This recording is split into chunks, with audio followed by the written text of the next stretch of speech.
ഒരുപാട് റിസ്ക് എടുത്ത് പേയ്മെന്റ് പോലും വാങ്ങാതെ 2026 ഫിഫ വേൾഡ് കപ്പിന്റെ ഹാഫ് ടൈം ഷോയിൽ BTS പെർഫോം ചെയ്തിട്ടും അതിനെതിരെ അനാവശ്യമായിട്ടുള്ള ഹേറ്റും ക്രിറ്റിസിസവും BTS നേരിടേണ്ടി വന്നിരുന്നു. എന്നാൽ അവരുടെ ആ ഒരു പാർട്ടിസിപ്പേഷൻ കൊണ്ട് മാത്രം ഫിഫ നേടിയത് കോടികളാണ്.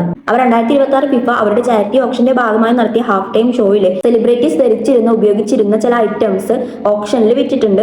അത് മാത്രമല്ല 2026 ഫിഫയിൽ വന്ന ബാക്കി കുറെ ഐറ്റംസും ഓപ്ഷനിൽ വിറ്റിട്ട് അവർക്ക് ഈ ഒരു ഓപ്ഷനിൽ വന്നിട്ടുള്ള ടോട്ടൽ ഇൻകത്തിന്റെ ആ ഒരു കണക്ക് അവർ പുറത്തുവിട്ടിട്ടുണ്ട്. ഇനി ഒരു ഓപ്ഷൻ അഥവാ ലേലം സംഘടിപ്പിച്ചത് ക്രിസ്റ്റീസ് ഫിഫ ഗ്ലോബൽ സിറ്റിസണും കൂടിയാണ്. ഈ ലേലത്തിലൂടെ ലഭിച്ച തുക അവർ ഗ്ലോബൽ സിറ്റിസൺ എഡ്യൂക്കേഷൻ ഫണ്ടിലേക്ക് നൽകി. ഈ ഫണ്ട് ഇനി ലോകമെമ്പാടുമുള്ള പാവപ്പെട്ട കുട്ടികൾക്ക് വിദ്യാഭ്യാസവും ഫുട്ബോൾ അവസരങ്ങളും ലഭിക്കാൻ വേണ്ടി ഉപയോഗിക്കും. അപ്പൊ ഓപ്ഷന് പല ഐറ്റംസും വെച്ചിരുന്നെങ്കിലും BTSന്റെ ഭാഗത്ത് നിന്നും ജിമിന്റെ ജേഴ്സി, ആറമിന്റെ ബൂട്ട്സ്, ജങ്കുക്കിന്റെ ജാക്കറ്റ്, ജിന്നിന്റെ ബെൽറ്റ്, ഷുഗയുടെ പാന്റ്, ജേഹോപ്പിന്റെ ഗ്ലൗസ്, തേങ്ങിന്റെ സ്കാർഫ് എന്നീ ഐറ്റംസ് ആണ് ഓപ്ഷന് വെച്ചിരുന്നതായിട്ടുള്ള റിപ്പോർട്ടുകൾ വന്നിട്ടുള്ളത്. ഇനി BTSന്റെ ഐറ്റംസിന്റെ ഓപ്ഷനിലും ഈ ഒരു ഫിഫന്റെ ടോട്ടൽ ഓപ്ഷനിലും ഏറ്റവും വിലയ്ക്ക് പോയിട്ടുള്ളത് ജിമിന്റെ ജേഴ്സി ആൻഡ് ഈ ഒരു ഫിഫന്റെ ഫൈനൽ കളിച്ചിട്ടുള്ള ആ ഒരു ഫുട്ബോളുമാണ്. ഹയസ്റ്റ് ഓപ്ഷൻ റേറ്റ് കിട്ടിയ ഈ രണ്ട് ഐറ്റംസും $1,10,000 ലേലം വിളിച്ച് പോയിട്ടുള്ളത്. ബാക്കി വന്ന BTS മെമ്പേഴ്സിന്റെ ഐറ്റംസ് ലേലം വിളിച്ചിട്ട് പോയിട്ടുള്ള കണക്ക് ഇങ്ങനെയാണ്. വീന്റെ സ്കാർഫ് $46,200, ആർമിന്റെ ബൂട്ട്സ് $19,800,